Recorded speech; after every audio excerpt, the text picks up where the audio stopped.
Your very first lesson, we actually learned that music is a language, and it has 6 parts of speech. These are the 6 main areas of music: pitch, rhythm, timbre, dynamics, technique, and notation. Well, in order to be a real player, you got to make sure that you can answer yes to those 6 different questions over there. A lot of people are only fooling themselves into believing that they're playing music. You can look back at tape number 1 and memorize all that stuff. We got too much to talk about today to really do much of a review. I just wanted to remind you that the largest body of information that you have to learn about in music is this stuff about pitch. What is pitch about? Well, remember, as most of you know, pitch is about high and low. But high and low what? Well, the first word we learn to associate with pitch is it's all about what notes you play. And we take these notes and we arrange them in various patterns. And that's what chords and scales and melody and harmony and intervals and progressions and arpeggios, all the very things you want to learn about, that's all about pitch. And that's the stuff that we're going to be talking about today.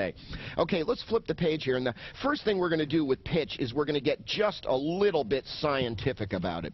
So, what do we know about pitch so far? Well, we know that pitch is about high and low. But high and low what? Well, the first word, as I said, that we learn to associate with pitch is it's all about what notes you play.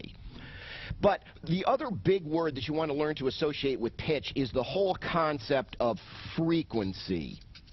This is the scientific word for what pitch is all about.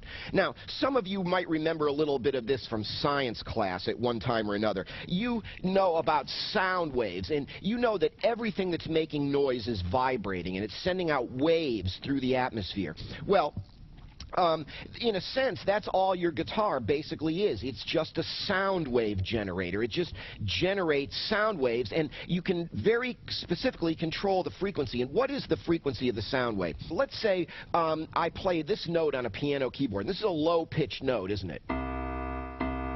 And let's say we could actually see what sound waves look like. There is a device called an oscilloscope that's kind of like a computer screen, and you could look and you could see what this sound wave looked like. So I play this low note on the piano here, and we look and we see a sound wave that goes by, and it's looking like this.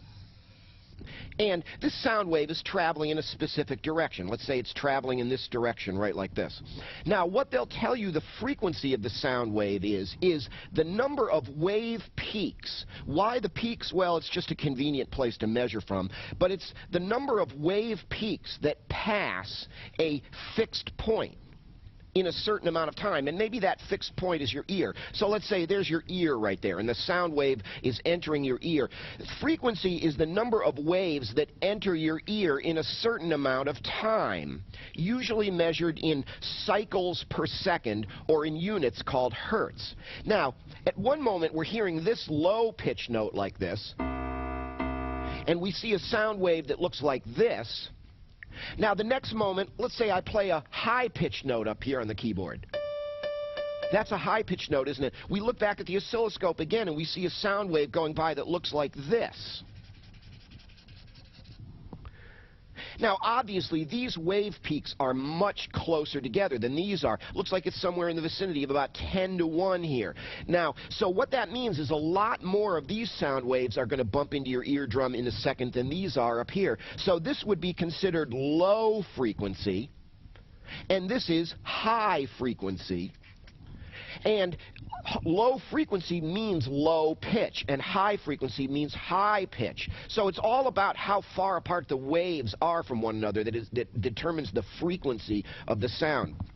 Well, as we said, really, you know, we keep calling the guitar the dumb machine, and we're going to be covering how it works in the next lesson. But, you know, now it's time for us to actually understand what kind of a machine it is. A musical instrument is nothing more than a sound wave generator. And all it meant to do is generate these sound waves. Not only that, it generates sound waves of very precise and controllable frequencies. But how does it do that? Well, different instruments do it in different ways, but you're here to learn about the guitar, which is a stringed instrument. What that means is you've got a piece of wire stretched between 2 points.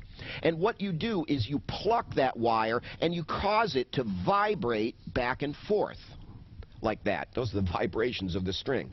Well, the speed at which that string goes back and forth is what puts the wave peaks where they are. So the speed of the vibration of the string is what controls the frequency. If that string is wobbling back and forth fairly slowly, it tends to send out waves that are further apart. But if that string is vibrating back and forth at 1,000,000 miles an hour, it sends out waves that are closer together, like that. So for our basic lay purposes, just to understand how the guitar works, pitch is about frequency, which is all about the speed of vibration of the string. It's the speed of the vibration of the string that determines the frequency of the note. But what we said was you can actually control the frequency, you can control the pitch, you can control the vibrating speed of the string on a guitar. How do you do that? Well, we humans control the speed of vibration in stringed instruments using 3 different factors. The first factor is the mass of the string. That's why if you look at your guitar strings, they aren't all the same thickness, are they? If you've put your strings on properly, which is very important, you'll notice that the low-pitched strings are thicker than the high-pitched strings are. So therefore, they're going to vibrate slower and send out waves that are further apart. So when you put your strings on your guitar, you got to make sure you put them on in the right order, and there's stuff to know about string gauge and stuff like that. We can't go into that right now.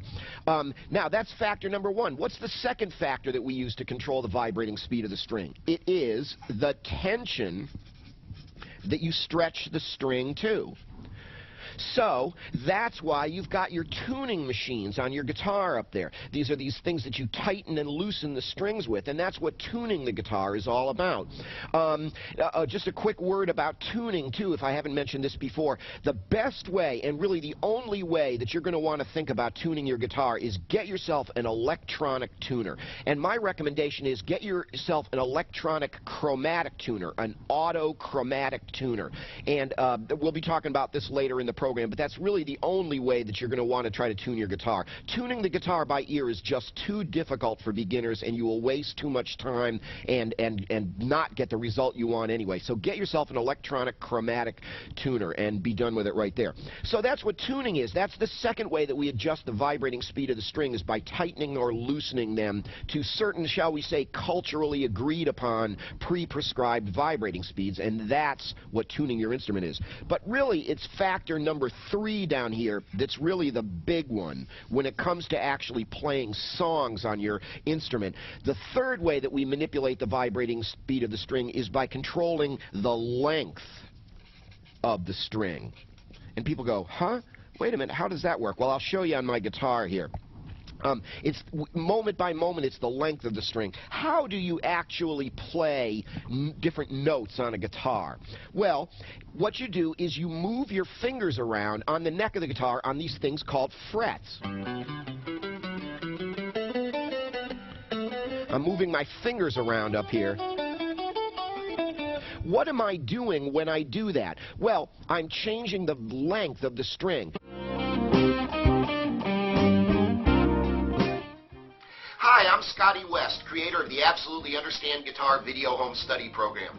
Hey, thanks for all the positive feedback on our video guitar lessons. We're now uploading new lessons right from our DVD Home Study Program.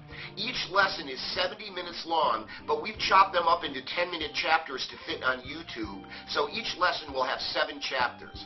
It's critical that you watch these chapters in order. Make sure you start with Lesson 1, Chapter 1, then move to Lesson 1, Chapter 2, etc. When you've finished all the chapters for Lesson 1, then move on to Lesson 2.